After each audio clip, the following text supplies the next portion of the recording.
As if the end of the regular season wasn't hard enough.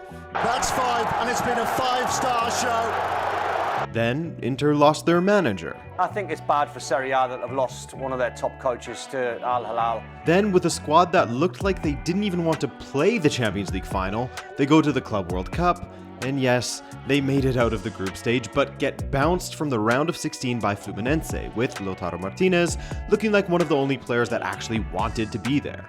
Need further proof that he wanted to be there? That he was playing for pride, if nothing else?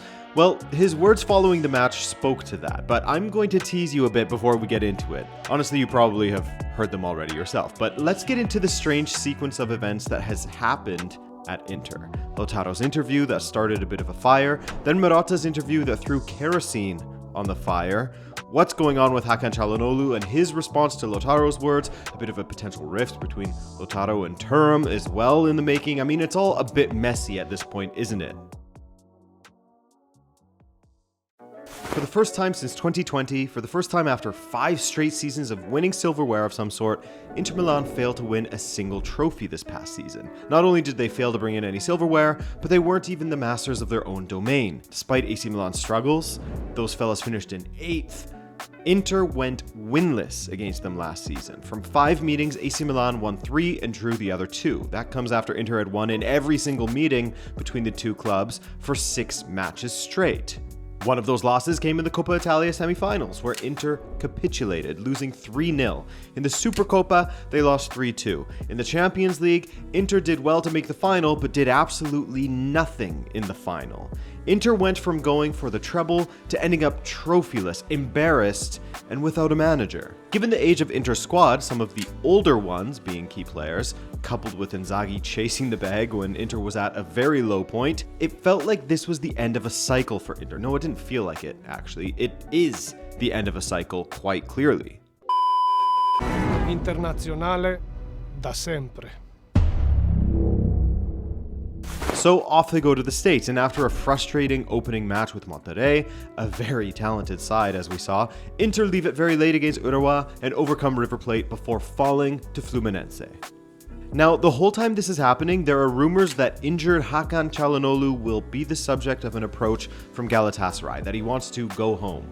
Rumors also circulate that Çalhanoğlu hasn't said no to Gala, that he would welcome a move to Galatasaray. His deal with Inter ends in 2027, so in 2 years from now. Now, Çalhanoğlu picked up an injury in the Champions League final against PSG, which he then says he chose to travel with Inter to America, only to injure himself further in training, which ruled him out of the Club World Cup completely. So Çalhanoğlu left to go on his summer holidays and hasn't spoken against the rumors linking him to Galatasaray yet. I mean, it's understandable that he would want to join Gala, right? One of the biggest clubs in Turkey. He's born in Germany, but to a Turkish family. He represents Turkey at the national level. He captains them. He apparently relishes the idea of going to Galatasaray. There were rumors, maybe more like conspiracies, that his injury wasn't as bad as he was making it out to be, and that he was ensuring he wouldn't get injured prior to getting his move to Galatasaray. Again, could just be conspiracies, but someone like Lautaro could be believing it. But that's me jumping ahead. Hang on, we'll get there. Now, what added fuel to the fire was that on Sunday, we saw that Hakan was in Istanbul. He linked up with a famous barber that he sees regularly, Turan Demir. Now, Turan posted a photo with Hakan, which he then posted to his story with the words, "What's coming?" and tagged Hakan in it. Then, in the comments, Galatasaray supporters started saying, "If he's coming to Galatasaray, give me a like." To which, as you can see, Turan liked almost all of those comments. Now, as far as the trustworthiness of this all, I mean, don't trust this alone as evidence that Hakan is going to Galatasaray, despite him clearly having a close relationship with his barber. Who knows what he's told him.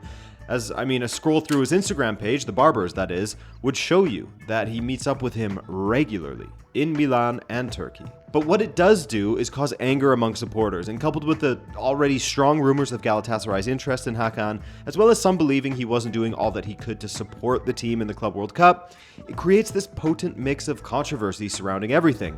Add in another aspect, that he was at Turkish national teammate Cenk Özkaçar's wedding, and he allegedly said, quote, "I don't want to talk about my transfer. We wanted to be by Cenk's side on this happy day. Whatever is best for my transfer, may it be so, inshallah."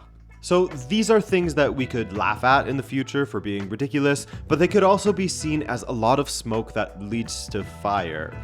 Or Hakan not exactly pushing for a move, but allowing this to play out on its own with the hopes that it leads to a move. Because it points to a player who isn't exactly speaking out against the rumors of his potential departure, right? Of wanting to potentially depart for Galatasaray. Now, some supporters are using all of this as evidence that he isn't loyal, as well as pointing to the fact that he left AC Milan for free for their biggest rivals as evidence of something, a lack of loyalty, I guess. And so with that in mind, let's bring in Lautaro's quotes now. Chi vuole stare a continuare a lottare per cose importanti deve restare, chi non vuole, arrivederci. Now, that of course followed Inter's loss to Fluminense, in which they came close on a few occasions, but they generally looked like they weren't up for the fight, especially a couple of players in particular who we will get to in a moment. But let's go over what Lautaro said in full. Quote, "I gave everything on the pitch, in every training session, and I'm really sorry. I don't want to lose, and I feel bad for the team, but I want to say one thing. You have to want to stay at Inter. We're fighting for important goals, and whoever wants to stay needs to show it. Whoever doesn't should leave. We're here to do everything we can for Inter, and I've seen a lot of things that, as captain, I didn't like. I want to fight for our objectives because we're part of a great club, and I want to keep competing at the top." Now, that in isolation would have been generally fine, but what turned things into an absolute meltdown was Inter CEO Beppe Marotta's interview that followed, in which he was asked about Lautaro's comments, and he replied with, quote, "Lautaro's reaction in the heat of the moment was emotional and significant in his role as captain. He must motivate and foster a sense of belonging. When a player expresses a desire to leave, he will find the door wide open. I am referring to Çalhanoğlu when I say this, but let's not crucify him. We need to talk to him in the coming weeks, and if he wants to leave, we will listen to him. For now, no one said that they want to leave." Okay, so naming Çalhanoğlu, maybe it's not all just smoke after all. There are other players that Lautaro could have been speaking about, of course, of which Marotta mentioned it wasn't just aimed at Çalhanoğlu, and the main one that keeps on coming up is Marcus Thuram. Why? Well, in order to understand that, we first have to look at what Çalhanoğlu said in response to the quotes from Lautaro and Marotta. So on July 1st, Çalhanoğlu released a statement that spoke about why he wasn't at the Club World Cup, which I went over that part of it already, you know, the injury in the UCL final, then injured again in training, yada yada yada. The juicy part is in the latter half of the statement, which reads as, quote, "What surprised me even more were the words that came after, words that hit hard, words that divide, not unite. In my career, I've never looked for excuses. I've always taken responsibility. I've played even through pain. I've led, especially in difficult moments, not with words, but with actions.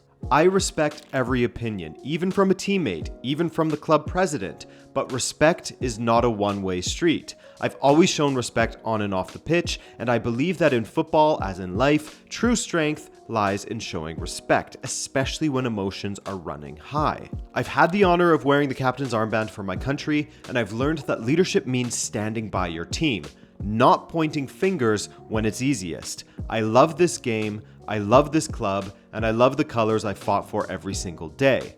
What the future holds now, we'll see. But history always remembers those who stood tall, not those who shouted the loudest." Okay, long quote, sorry, and I even edited that down quite a bit, but that ending is certainly quite interesting, isn't it? What the future holds now, we'll see. Now, many outlets have reported that Marcus Thuram actually liked Hakan's post. I couldn't see that myself, but I don't know, I'm not an Instagram wizard. Take that with a grain of salt, but that's allegedly something that has caused issues between Lautaro and Thuram, if you're to believe multiple Italian publications. So in my opinion, Lautaro's comments were totally fine. Again, in isolation, completely fine. The mad part for me is the fact that Beppe Marotta decided to actually name drop Çalhanoğlu. The reason for that, I don't know, but Lautaro's message, it isn't anything out of the ordinary for a captain to say, and the fact that he didn't name names was very important. He did that for a reason, and that was completely undone by Beppe Marotta. I think that this could work out for the best for Inter in the end, as Kivu seems willing to give youth a chance, and they could be brought on side by Lautaro, which can ultimately contribute to better unity for the club in general. Also, with some younger heads signing, it's pointing in the right direction. this new group that isn't jaded or have any baggage. The one problem could be that Galatasaray so far, as of the time of recording this, haven't seemed at all willing to match Inter's rumored valuation of 35 to 40 million euros for Çalhanoğlu. So some awkward times could be ahead, but while Marotta may have caused an issue for calling out Çalhanoğlu, he is a master of the mercato and doesn't hesitate to sell off players who don't want to be around. Regardless, this is going to be a very difficult issue for a young manager like Kivu to navigate, as there are definitely some major cracks forming in Inter's dressing room. Because now we're even hearing about a clause that Denzel Dumfries has in his contract where he could leave for 25 million euros. 25 million, that's it? Ay, chaotic for Christian Kivu. And this story isn't over. Alright guys, that's it for this one. Thank you for watching. Thank you, Ayub, for editing this video, and I'll see you guys soon, unless the baby is born, in which case I won't see you for a couple of weeks, but hey, at this point, I expect to see you soon. Take care.